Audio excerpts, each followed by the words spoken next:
So what's up, YouTube? Back on the subject of reptiles. My first full video. First video that's not a short, you know. But for all the bearded dragon breeding stuff, I don't actually have a female right now. But whenever I move this guy into this, we're going to Dallas for Reptile Expo, and we're gonna get a citrus female. But once we do that, I guess this guy's gonna have a girlfriend, and obviously this tank's gonna be open. Like, yeah, we're obviously not cohabitating the male with the female because that wouldn't turn out so good. But yeah, so for bearded dragon breeding, you don't want to get your male and get your female and just stick them inside the same enclosure and say breed. No, that's not what you want to do. At first, you want to start introducing the male to the female. So you want to take your male out,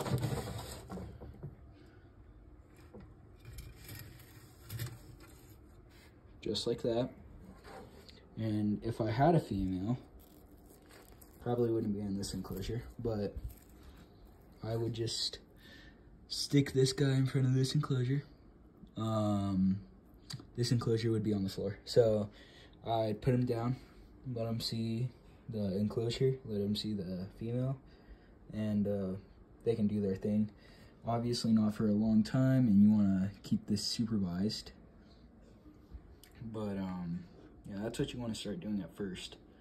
After that, you can start, I don't know, introducing the male to the female in different ways. So I would recommend doing this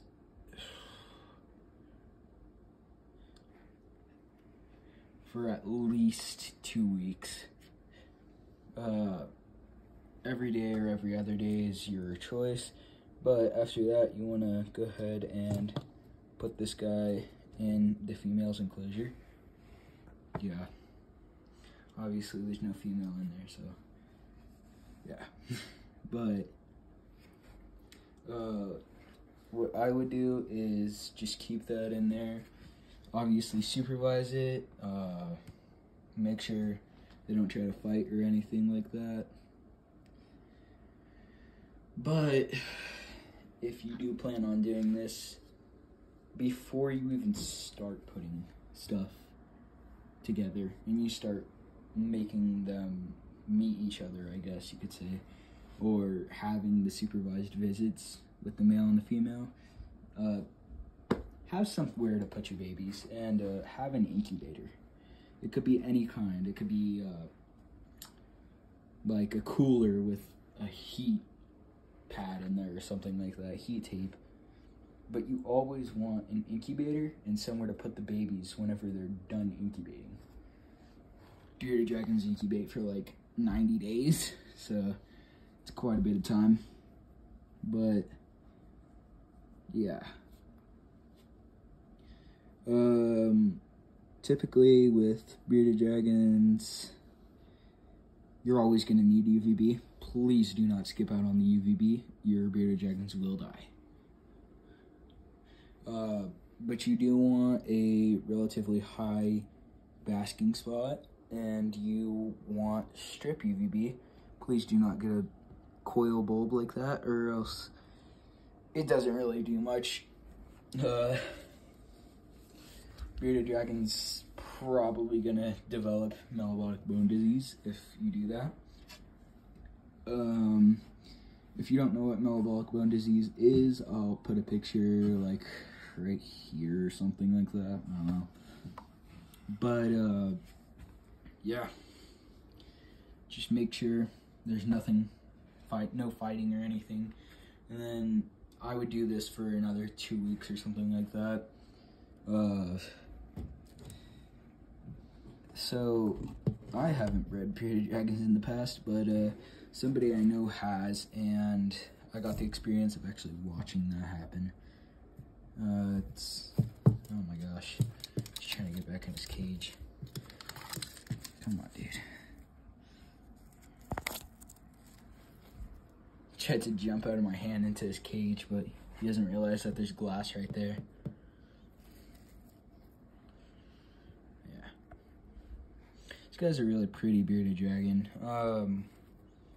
If you guys wanted to know what morphs he is a possible het trans. Let's see, he's not hypo. I was about to say he's hypo, but he's not hypo. He's obviously citrus, like you can very clearly see that. And he's got quite a bit of cool morphs in there. Some that are sought after, others not really. But he's obviously not a leatherback. He might be a dunner, I don't know. The breeder that I got him from said possible het trans citrus, and whenever I asked the morphs, that's what he said. But he looks like he has some dunner spots on there, and I don't know if he's dunner, so I'm just not gonna say he's dunner. But yeah, he might have a little bit more morphs in him, but we'll see. But yeah, we'll pair him with the citrus, and hopefully these oranges come out pretty nice. Maybe I'll get some yellows, but yeah, I might get an orange, or I'll just stick with the citrus yellow. But yeah, as far as that goes, yeah. At this time, this is my only reptile. It's my bearded dragon.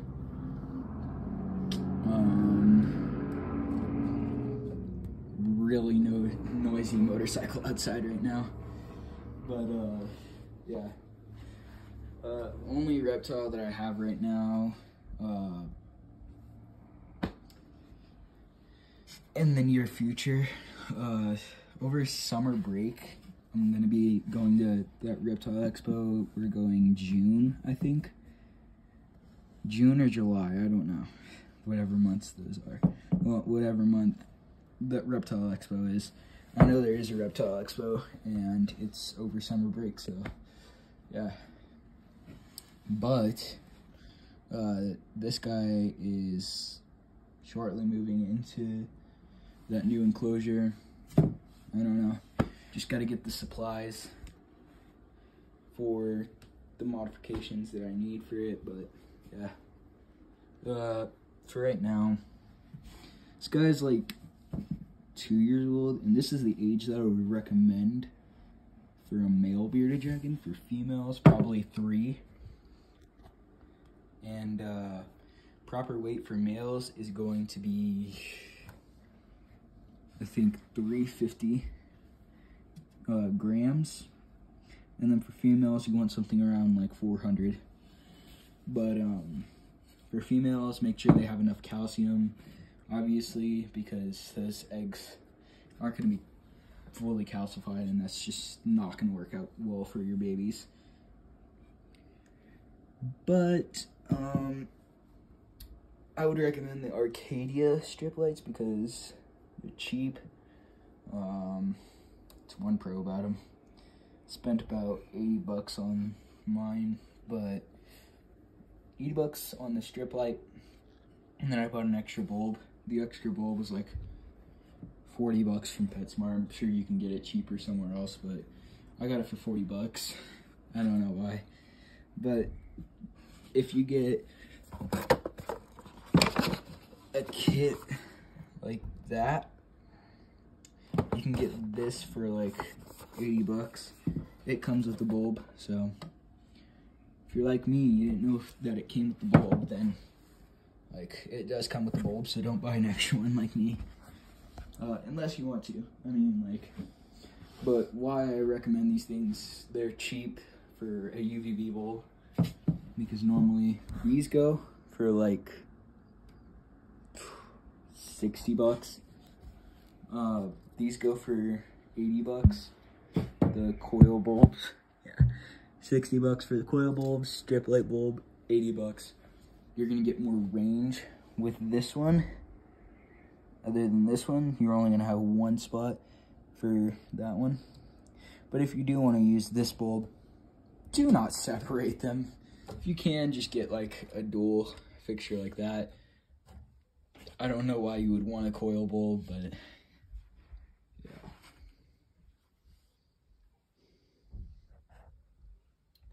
So, yeah.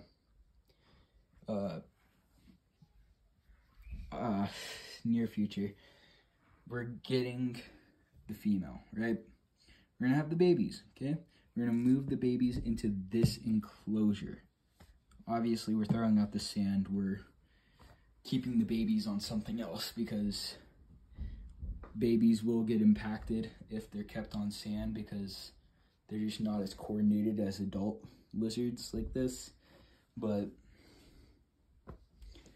yeah, don't keep babies on sand. Don't keep babies on a loose substrate. But whenever they're adults, you can keep them on a loose substrate if you choose to. I'm probably gonna move my babies onto like paper towel or tile or something like that. Probably not newspaper, but paper towel or tile will work great for a bearded dragon.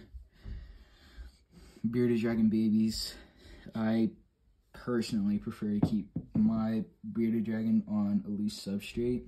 I don't know why I put him on this stuff, but this is desert blend mixed with play sand, but I don't know why I did that. Desert sand mixed, well, desert blend, Zoomed, I think is where that is from. But that's desert blend mixed with play sand, so that's what that looks like. If you want to, you could just keep it on play sand, but personally for an adult, I recommend play sand with cocoa fiber mixture. You could use play sand mixed with forest ground, or whatever that Zoomed stuff is that has the cocoa fiber in it. Yeah. For babies, if you don't want to have a super high wattage bulb, you want like a 75 watt for babies. That right up there is an 100 watt. It's on a stone. It's reflecting off of a stone, and that stone is going to heat up this enclosure quite a bit. So, yeah, we're moving all this stuff out, except for the sand. We're throwing that out.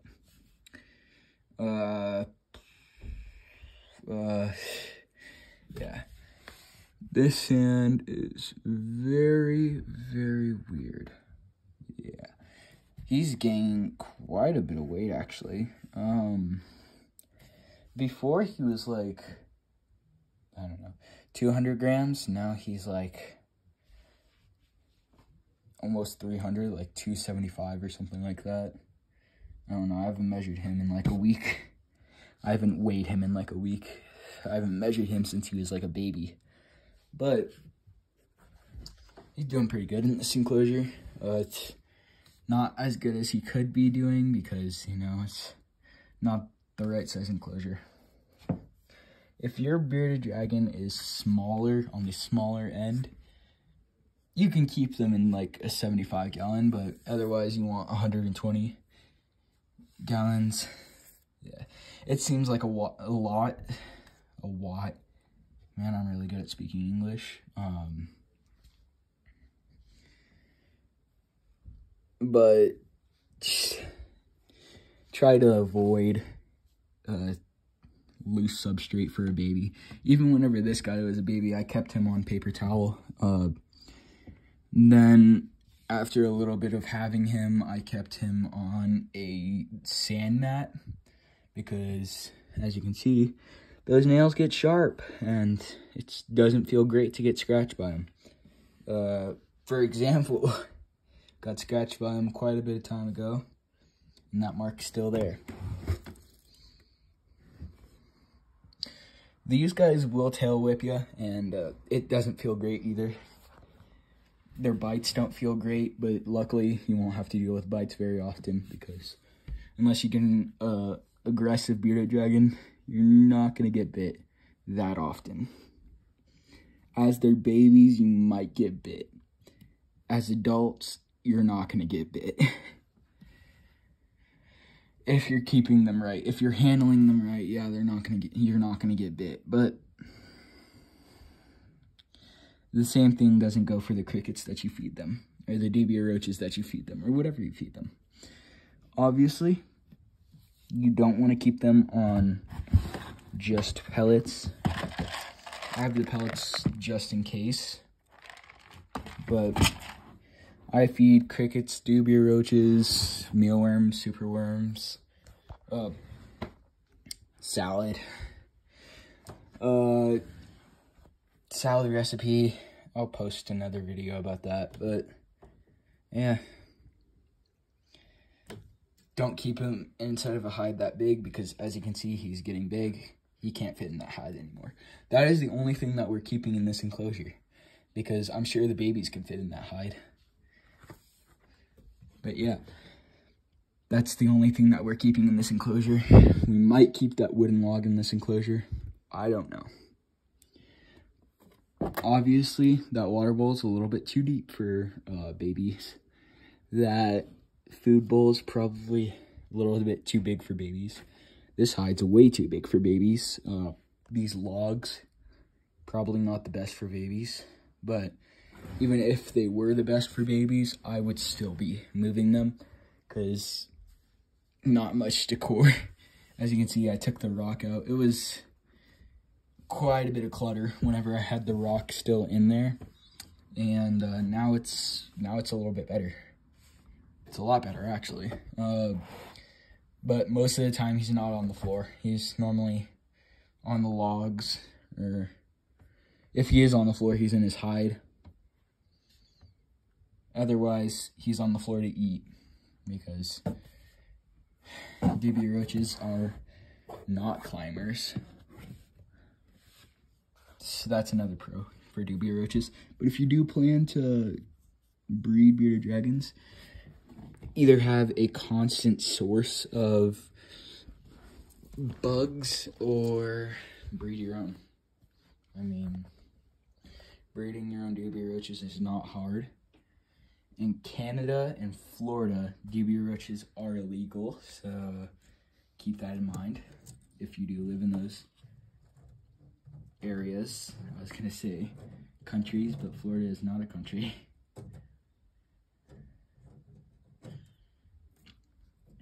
But yeah,